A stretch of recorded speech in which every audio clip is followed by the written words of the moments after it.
সুপ্রিয় শ্রোতা, গল্প পাঠের আসর চ্যানেলে শুনতে যাচ্ছেন সুনীল গঙ্গোপাধ্যায়ের রচিত একা এবং কয়েকজন উপন্যাসটির প্রথম পর্ব। আমি ওয়ারা করিম, সাথে থাকুন। এই উপন্যাসের কিছু ঐতিহাসিক ঘটনা ও ব্যক্তিত্ব ছাড়া সমস্ত চরিত্র ও কাহিনী সম্পূর্ণ কাল্পনিক। জীবিত কারুর সঙ্গে কোথাও কোনো মিল খুঁজে পাওয়া গেলে তা নিতান্ত কাল্পনিক হিসেবে গণ্য করতে হবে। দ্বিতীয় মহাযুদ্ধের কয়েক বছর আগে থেকে শুরু করে এদেশের স্বাধীনতার কয়েক বছর পর পর্যন্ত যে অদ্ভুত মিশ্র সময় আমরা পার করে এসেছি, তারই পরিপ্রেক্ষিতে এই কাহিনী। দেশ ও সামাজিক বিবর্তনের পটভূমিকায় আমার এই উপন্যাসে শেষ পর্যন্ত কয়েকজন আলাদা মানুষের আকাঙ্ক্ষা ও পরিণতি প্রাধান্য পেয়েছে। উপন্যাসটি ধারাবাহিকভাবে প্রকাশিত হয়েছিল দেশ পত্রিকায়। গ্রন্থাকারে প্রকাশের সময় অনেক কাটাকুটি করেছি এবং বাড়িয়েছি। রচনাকালে অনেক গ্রন্থকার এবং আমার শ্রদ্ধেয় কয়েকজন ব্যক্তি ও বন্ধুর কাছ থেকে নানা রকম সাহায্য পেয়েছি। তাদের প্রতি কৃতজ্ঞতা জানাই। গ্রন্থকার।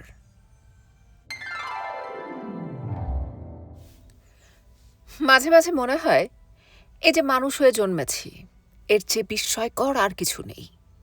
না জন্মাতেও পারতাম, এবং তাতে আর কারুর কোনো ক্ষতি হতো না। না জন্মালে দেখতে পেতাম না এই সরৈশ্বর্যময়ী পৃথিবী। আমার নিঃশ্বাসের জন্য বরাদ্দ বাতাসটুকু নেওয়া হতো না। মধ্যরাত্রির আকাশের দিকে যারা তাকিয়ে থাকে, তাদের মধ্যে একজন মানুষ কম পড়ত। জলের আঙুল দিয়ে একটি শিশু ছবি আঁকত না। ছুটতে ছুটতে পাহাড়ের ওপর উঠে একটি বালকের উল্লাসে ফেটে পড়া কখনো উপস্থাপিত হতো না সেই দৃশ্য। একটি নারীর বুকে মাথা রেখে যে চাঞ্চল্যকর শান্তি পাওয়া যায়, কখনো পেতাম না তার সন্ধান।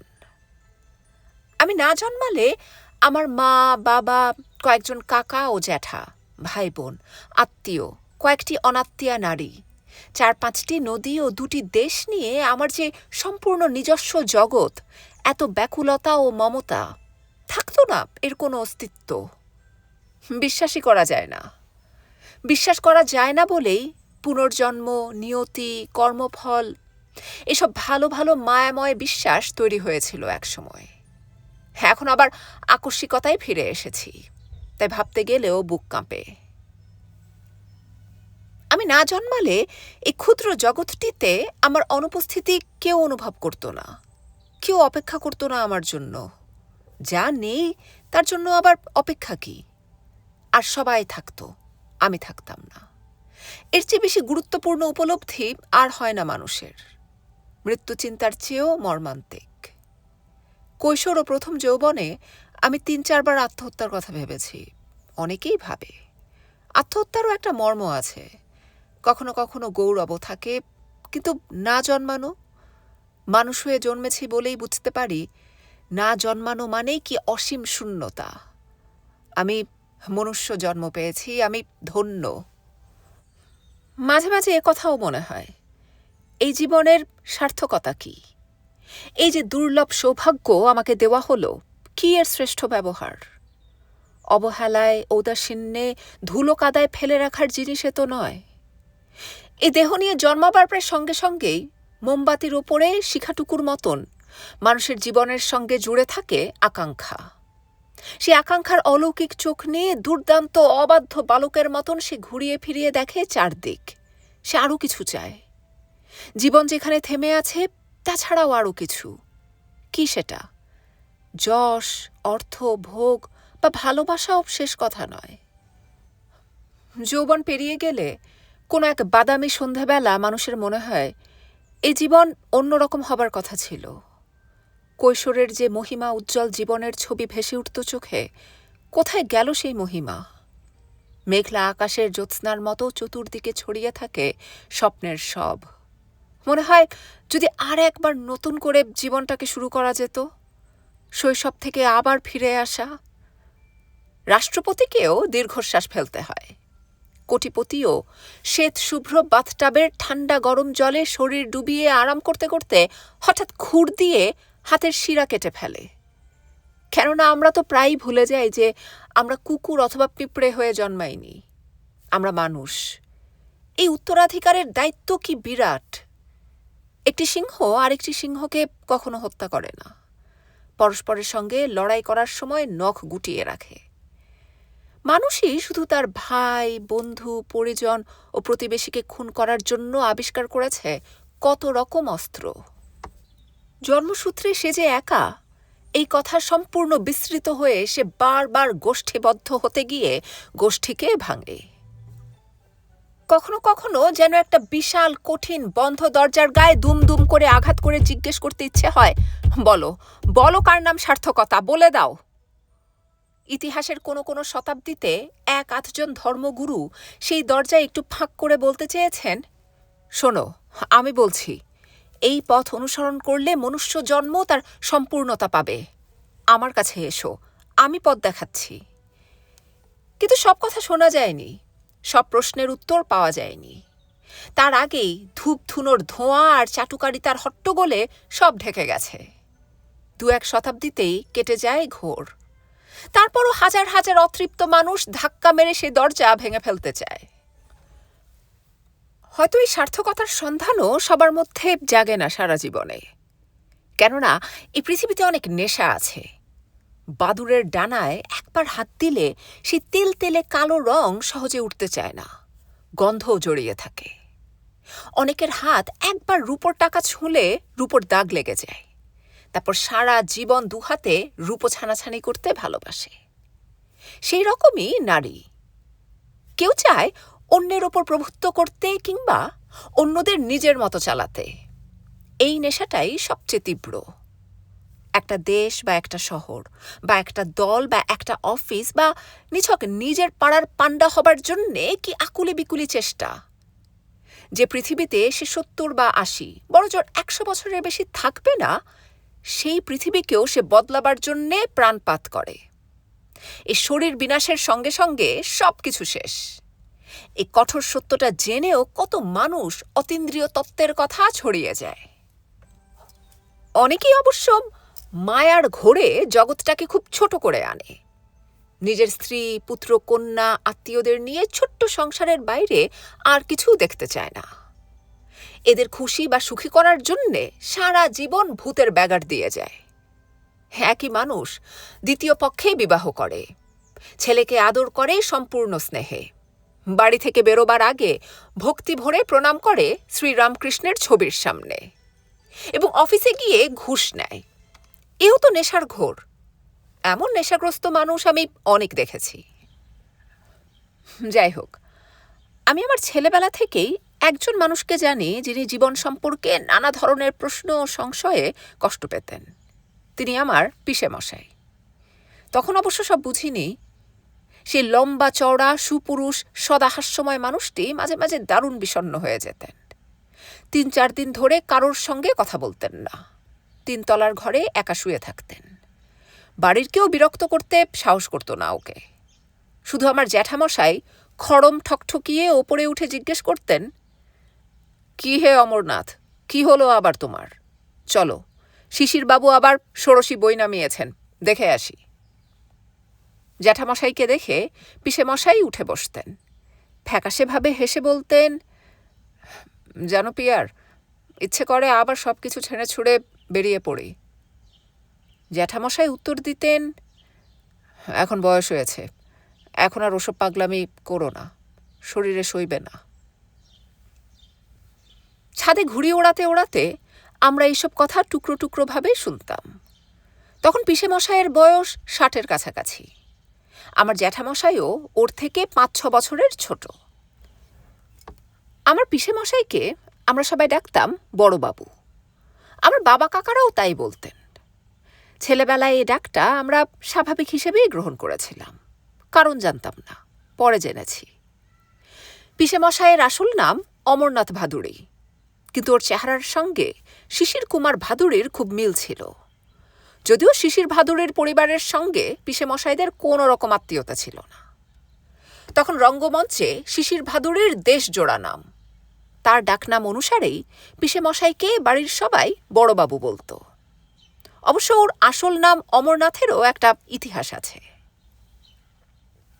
আমার যখন 6-7 বছর বয়স, তখন একদিন বিকেলবেলা পিসেমশাই আমাকে বেড়াতে নিয়ে গিয়েছিলেন এক জায়গায়। সেদিন আমার একটা অদ্ভুত অভিজ্ঞতা হয়েছিল। আমরা কলকাতায় পিসে মশাইয়ের বাড়িতেই থাকতাম।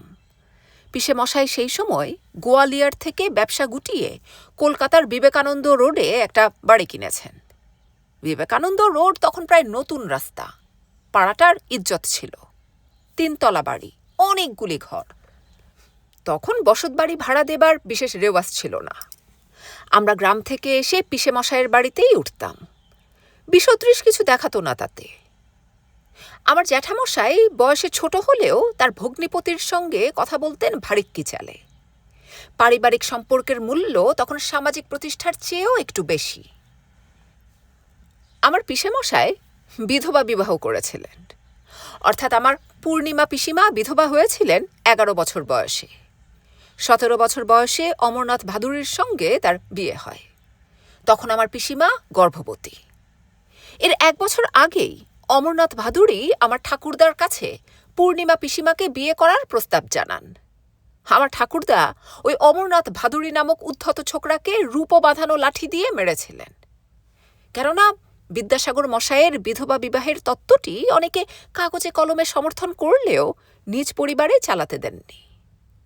তারপর পূর্ণিমা পিসিমার ওই অবস্থাটা জানার পর আমার ঠাকুরদা দেওয়ালে কপাল ঠুকে ঠুকে রক্ত বার করে ফেলেছিলেন। হায় হায় করেছিলেন অন্তত 1000 বার।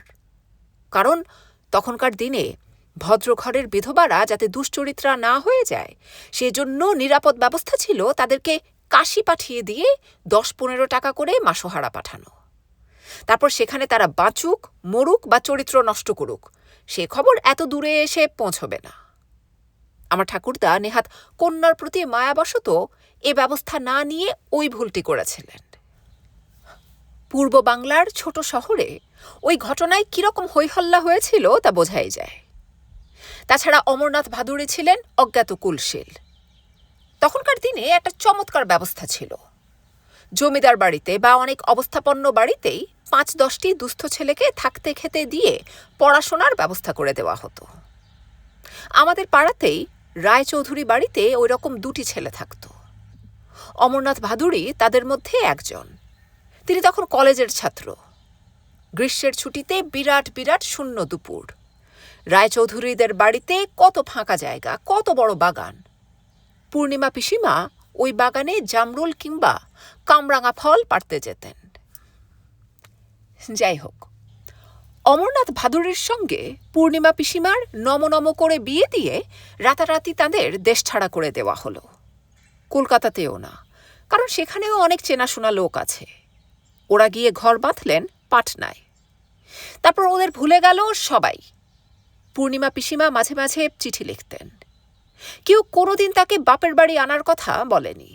এমনকি পূর্ণিমা পিসিমার 2 বছরের মেয়েটি যখন স্মল পক্সে মারা গেল, তখনও কেউ দেখতে যায়নি আমাদের বাড়ি থেকে। আমার ঠাকুরদা মারা যাবার পর আমার বাবা জ্যাঠামশাইরা হঠাৎ যেন উদার হয়ে উঠলেন। ততদিনে পিসে মশাইরা পাটনা থেকে এলাহাবাদ চলে গিয়ে ব্যবসা করে বেশ বড় লোক হয়েছেন। আমার বাবা দিল্লিতে চাকরির ইন্টারভিউ দিয়ে ফেরার সময় এলাহাবাদে পূর্ণিমা পিসিমাদের বাড়িতে থেকে এলেন। কয়েকদিন পর ফিরে এসে গল্পের আর শেষ হয় না। পিসে মশাইদের এলাহাবাদের বাড়িতে 3 জন ঝি চাকর, একজন দারোয়ান, বাগানের জন্য একজন মালি এবং সবচেয়ে বড় কথা একজন জমাদার রোজ সকালে এসে বাথরুম পরিষ্কার করে যায়। দোতলার বাথরুমে জমাদারের আসা যাওয়ার জন্য বাড়ির পেছনে আলাদা লোহার ঘোরানো সিঁড়ি। পাড়াগার মানুষের চোখে এসব অত্যাশ্চর্য ঘটনা। তার পরের বছর পুজোর সময় পূর্ণিমা পিসিমারা বেড়াতে এলেন আমাদের দেশের বাড়িতে। গাঁটরি বাঁধা বাঁধা সব ধুতি, শাড়ি, কম্বল এনেছিলেন গায়ের মানুষদের মধ্যে বেলাবার জন্য। বাড়ির প্রত্যেকের জন্য আলাদা আলাদা উপহার। পূর্ণিমা পিসিমা আমার মাকে দিয়েছিলেন জার্মান সিলভারে বাঁধানো বড় আয়না। পিসে মশাইয়ের সুন্দর চেহারা, অঙ্গে পুরোপুরি সাহেবী পোশাক। তবু তিনি তার ছেলেবেলার পরিচিত মানুষজনদের বাড়িতে গিয়ে দাওয়ায় বসে হুঁকোয় তামাক খেতেন। এই জন্যে তার খাতিরের সীমা ছিল না। একদিন এই জায়গা থেকে তিনি অপমানিত হয়ে বিতাড়িত হয়েছিলেন। আজ সেখানেই ফিরে এসেছেন প্রবল প্রতাপে। সব মানুষই বোধহয় এরকমভাবে ফিরে আসতে চায়, কাউন্ট অফ মন্টে ক্রিস্টো গল্পের মতন। পূর্ণিমা পিসিমার বয়সী বিধবা কিংবা স্বামী না নেওয়া অবজ্ঞাত বউ আমাদের সেই ছোট শহরে তখন অনেক ছিল। একবারও শ্বশুরবাড়িতে যায়নি কিংবা সারা জীবনে ৩-৪ বারের বেশি স্বামীকে চোখে দেখেনি ব্রাহ্মণ পরিবারের এমন মেয়ে মানুষের সংখ্যা তখন অজস্র। ৩-৪ বছরের মেয়েকে থালার ওপর বসিয়ে বৃদ্ধ বরের সঙ্গে ৭ পাক ফেরানো কিংবা রক্তমাংসের স্বামীর অভাবে কলা গাছের সঙ্গে সমথ মেয়েকে বিয়ে দেওয়াও বেশি দিনের ঘটনা নয়। সেই রকম কোনো বিয়ের অনুষ্ঠান আমি চোখে দেখিনি বটে, তবে সেই সব বৃদ্ধাদের আমি দেখেছি। কচি বয়সের বিধবাকে সেই সময় চলতি কথায় বলা হতো করে রাঢ়ী। তারা পূর্ণিমা পিসিমার সৌভাগ্য দেখে দীর্ঘশ্বাস ফেলত।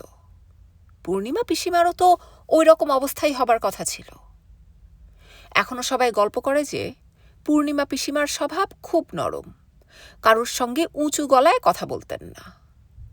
কিন্তু প্রতিবেশিনী করে রাঢ়ীরা পূর্ণিমা পিসিমা সম্পর্কে সিদ্ধান্ত নিয়েছিলেন ওই জাত খোয়ানো মাগির দেমাকে যেন মাটিতে পা পড়ে না, অত সুখ কপালে শৈলে হয়।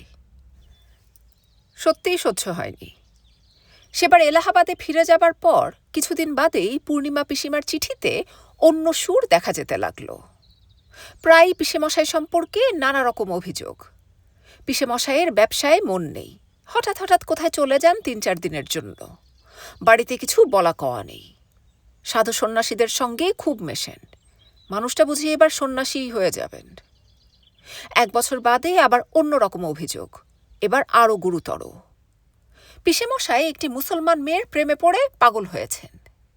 জ্যাঠামশাই এলাহাবাদ ছুটে গেলেন তার বোনকে বাঁচাতে। ফিরে এসে দীর্ঘশ্বাস ফেলে বললেন, পূর্ণিমার কপালে দুঃখ আছে, অমরনাথকে ফেরানো যাবে না।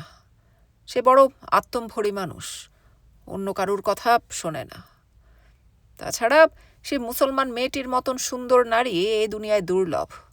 তাকে দেখলে মাথা ঠিক রাখা অনেক পুরুষের পক্ষেই শক্ত। 5খানা মোহর দিয়ে তার নাচ দেখতে হয় নিরালায়। অমরনাথ এবার সর্বশান্ত হবে। আমার ঠাকুমা তখনও বেঁচে। তিনি ঝাঁঝের সঙ্গে বলেছিলেন, পূর্ণিমাকে তুই নিয়ে চলে এলি না কেন? ও জামাইয়ের সঙ্গে আমরা আর কোনো সম্পর্ক রাখতে চাই না, আগেই জানতাম। জ্যাঠামশাই বলেছিলেন, পূর্ণিমা আসতে চেয়েছিল, আমি ইচ্ছে করে আনিনি। পূর্ণিমা একবার চলে এলে বিষয় সম্পত্তির আর কিছুই কি ও পাবে? সব জলাঞ্জলি যাবে। তবুও যেটুকু সামলে রাখতে পারে। এরপর 2-4 বছরের ইতিহাস একটু অস্পষ্ট। পিসেমশাই এলাহাবাদের বাড়ি বিক্রি করে চলে গেলেন গোয়ালিয়র। পূর্ণিমা পিসিমাও সঙ্গে গিয়েছিলেন এবং নর্তকীটিও। পূর্ণিমা পিসিমার একটি মেয়ে হয়ে মারা গিয়েছিল, আর কোনো ছেলেপুলে হয়নি। সেই নর্তকীর একটি ছেলে হয়, তার নাম সূর্য। এই ছেলেটি তার 3 বছর বয়স থেকে পূর্ণিমা পিসিমার কাছেই বেশি থাকত। পূর্ণিমা পিসিমা তখন তার আইন বহির্ভূত সতীনের সঙ্গে মোটামুটি মানিয়ে নিয়েছিলেন। সতীন থাকা তো তখনকার দিনে খুব অস্বাভাবিক ছিল না। আমার ঠাকুরদাই 3টি বিয়ে করেছিলেন। এলাহাবাদের সেই নর্তকের নাম ছিল বুলবুল, পোশাকি নাম নাসিমারা বানু। এলাহাবাদ থেকে গোয়ালিয়রে আসবার পর তার ভক্ত সংখ্যা অনেক বেড়ে যায়। এই নিয়ে পিসেমশাইয়ের সঙ্গে মন কষাকষি দেখা দেয়। তার ছেলে সূর্যের বয়স যখন 5 বছর, তখন বুলবুল হঠাৎ আত্মহত্যা করেন বিষ খেয়ে। বুলবুল সেই সময় গোয়ালিয়র রাজবাড়িতে মুদ্র পেতে শুরু করেছিলেন। অনায়াসেই অমরনাথ ভাদুড়ির মতন একজন মানুষকে পরিত্যাগ করতে পারতেন। তার বদলে আত্মহত্যা করার কোনো মানেই হয় না। সূর্য সেই থেকে পুরোপুরি পূর্ণিমা পিসিমারই ছেলে হয়ে গেল। পূর্ণিমা পিসিমার শেষ জীবনটা মোটামুটি সুখেই কেটেছিল। স্বামীকে আবার সম্পূর্ণভাবে ফিরে পেয়েছিলেন এবং শেষবার অসুখের সময় পেয়েছিলেন স্বামীর হাতের সেবা। বাবা আর মা গিয়েছিলেন সেবার। ফিরে এসে বললেন, পুরুষ মানুষ যে ওভাবে সেবা করতে পারে তা চোখে না দেখলে বিশ্বাস করা যায় না। অমরনাথের মনটা ভীষণ নরম। পূর্ণিমা পিসিমার মৃত্যুর পর সূর্যকে বোর্ডিং স্কুলে পাঠিয়ে পিসেমশাই 2 বছরের জন্যেই নিরুদ্দেশ হয়ে যান। কেউ আর তার কোনো পাত্তা পায়নি। ওর গোয়ালিয়রের বিষয় সম্পত্তি এবং ব্যবসা অরক্ষিত অবস্থায় নষ্ট হয়ে যেতে থাকে। তারপর হঠাৎ একদিন এক মুখ চুল দাড়ি নিয়ে এসে উদয় হলেন। সব কিছু বিক্রি করে দিয়ে কলকাতায় এই বাড়ি কিনলেন। এসবই আমার জন্মের আগেকার কথা। পূর্ণিমা পিসিমাকে আমি চোখেও দেখিনি কখনো। একেবারে বাল্যকালের স্মৃতি মাঝে মাঝে দু এক ঝলক মনে পড়ে, কিন্তু তার সত্যতা যাচাই করা যায় না। যে পুকুর পাড়ে 3 বছর বয়সে খেলা করেছি মনে হয়, আসলে সেই পুকুরটা ঠিক সেই রকম দেখতে নয়। একটা শিউলি গাছের তলায় ফুল কুড়োতে যেতাম। প্রত্যেকটি শিউলি ফুলই কি শিশির মাখা থাকতো? স্মৃতি কেন সেই ছবি দেখায়? দুর্গাপুজোর 1 মাস আগে কালো রঙের নিখুঁত পাঁঠা কিনে রাখা হতো বলিদানের জন্য। বাড়ির ছোট ছেলে মেয়েরা ঘাস পাতা খাইয়ে মোটা করত সেই পাঁঠাগুলোকে। পাঁঠাকে খাওয়াবার জন্য ধান ক্ষেত থেকে ধানের ডগা ছিঁড়তে গেছি। ধারালো ধান পাতায় আমার আঙুল কেটে গেল, ঝরঝর করে রক্ত পড়তে লাগলো। শৈশবের শুধু এই দৃশ্যটাই বা আমার মনে কেন গেঁথে আছে? আঙুলে দাগ পর্যন্ত নেই। এমন অনেক জায়গার স্মৃতির ছবি হুবহু দেখতে পাই, আসলে যেসব জায়গায় আমি কখনো যাইনি। যেমন মানুষের জন্মদিনটির কথা তো মনে রাখা অসম্ভব, তবু যেন মনে হয় আমার মনে আছে। ভীষণ বৃষ্টির দিনে জন্মেছিলাম বলে আমার নাম রাখা হয় বাদল। নার্সিংহোমে জন্মাইনি, মামা বাড়িতে, পাড়াগার আতুর ঘরে, উঠোনের মধ্যে সাময়িকভাবে বানানো। 3 দিন ধরে অশ্রান্ত বৃষ্টি। সে সময় জন্মগ্রহণ করে আমি বাড়ির সবাইকে খুব বিপদে ফেলেছিলাম। একজন প্রৌঢ়া ধাইয়ের কৃতিত্বেই বেঁচে গেছি কোনো রকমে। মা মাসিদের কাছে পরে এতবার শুনেছি সেই গল্প যে স্মৃতিতে যেন হুবহু দেখতে পাই সেই দৃশ্য। অঝোর বর্ষার মধ্যে একটি সদ্যজাত শিশুর পায়ের পাতায় টোকা মারা হচ্ছে আর সে ট্যাঁ ট্যাঁ করে কাঁদছে। 5 কি 6 বছর বয়স থেকে পিসে মশাইয়ের কথা আমার মোটামুটি স্পষ্ট মনে আছে। একদিন ওর সঙ্গে বেড়াতে গিয়ে একটা অদ্ভুত অভিজ্ঞতা হয়েছিল। যে সময়কার কথা বলছি তখনও দ্বিতীয় মহাযুদ্ধ লাগেনি, তার 2-1 বছর আগের কথা। তখন চাল কিনতে হতো মুদির দোকানে। অনেক রকমের চাল সাজানো থাকতো।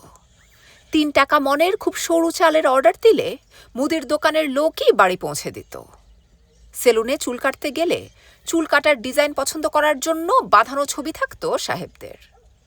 অনেক সাহেবও তখন সিঁথি কেটে পাশে চুল আঁচড়াত। শিয়ালদা ও হাওড়া স্টেশনের কাছে লাইন বেঁধে দাঁড়িয়ে থাকতো ঘোড়ার গাড়ি। যে চটের থলিকে এখন রেশন ব্যাগ বলে, সে জিনিসের প্রচলন ছিল না। পরিবার পরিকল্পনা বা জন্ম নিয়ন্ত্রণের কথা কেউ শোনেনি। মিষ্টির দোকানে 1 টাকার মিষ্টি কেনা হলে 1 আনা পয়সা ফেরত দিত। 1 পয়সা ও আতলার প্রচলন ছিল। ধুতির সঙ্গে শু মোজা পরা ছিল স্বাভাবিক ব্যাপার। কলকাতায় অনেক রাস্তাতেই গ্যাসের বাতি জ্বলত। গান্ধীজি, সুভাষ বোস, ফজলুল হকের প্রচুর নিন্দুক ছিল। গলিতে গলিতে ক্রিকেটের বদলে ড্যাঙ্গুলি বা চু কিতকিতের খেলা চলত। স্কুলে ভর্তি হবার আগে যেতে হতো পাঠশালায়। নাপিতকে বলা হতো পরামানিক। কলকাতায় তখন বাঙালিরা ছিল প্রকৃতপক্ষেই সংখ্যালঘু। নাটক নভেলে হাস্যকর চরিত্র উপস্থাপিত করার জন্যে অবধারিতভাবে ব্যবহার করা হতো বাঙাল ভাষা, বঙ্কিমচন্দ্র থেকে যার শুরু। বাঙালরা কলকাতায় এসে অতি দ্রুত কলকাতায় ভাষা শিখে নেবার চেষ্টা করে জগা খিচুড়ি পাকিয়ে ফেলত। বাঙালদের মুখে অতি মিহি গলায় কলকাতার ভাষা বলতে শুনলেই আমাদের হাসি পেত। বাঙালদের সম্পর্কে তখন চিত্তাকর্ষক কয়েকটি ছড়াও প্রচলিত ছিল। সেগুলির রচয়িতার নাম জানা যায় না। পথে ঘাটে প্রায়ই ছোটদের মুখে শোনা যেত, বাঙাল মনুষ্য নয়, অদ্ভুত জন্তু, লম্ফ দিয়ে গাছে ওঠে, ল্যাজ নাই কিন্তু। আসলে অদ্ভুত কথাটার বদলে অন্য কিছু ছিল। সেটা এক ঢিলে 2 পাখি মারার ব্যাপার। সে শব্দটা এখন ব্যবহার না করাই ভালো। ছড়াটির মধ্যে কিন্তু বেশ কল্পনা শক্তির পরিচয় আছে।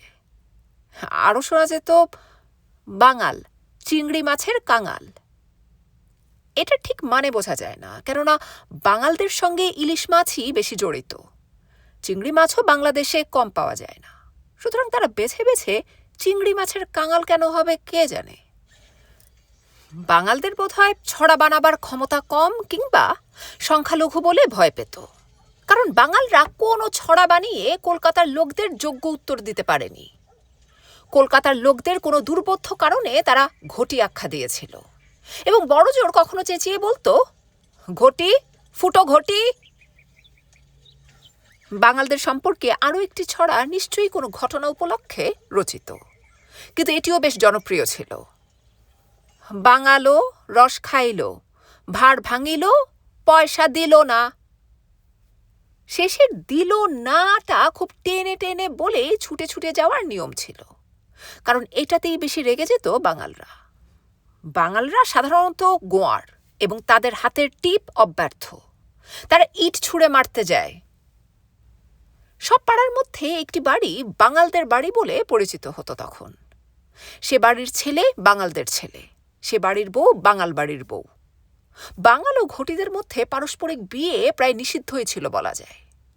কলকাতায় আমি এরকমই একটা বাঙাল বাড়িতে থাকতাম। একদিন বিকেলবেলা পিসেমশাই আমাকে বললেন, বাদলা, তোর মাকে গিয়ে বল তোকে ভালো জামা প্যান্ট পরিয়ে দিতে। আমি জিজ্ঞেস করলাম, বড়বাবু, আমি কোথায় যাব? পিসেমশাই বললেন, চল তোকে এক জায়গা থেকে বেরিয়ে নিয়ে আসি। তাই শুনে বাড়ির অন্যান্য বাচ্চারা আমিও যাব বলে চেঁচামেচি শুরু করে দিল। বড়বাবু বললেন, না, আর কেউ না, শুধু ও একলা যাবে। বড়বাবু সাধারণত বাড়ির ছেলে মেয়েদের নিয়ে বেড়াতে যেতেন না। আমাদের বাড়িতে বাচ্চাও তখন ৬-৭ জন। বড়বাবু হঠাৎ সেদিন আমাকে কেন বেছে নিয়েছিলেন জানি না, ভাগ্যিস নিয়েছিলেন।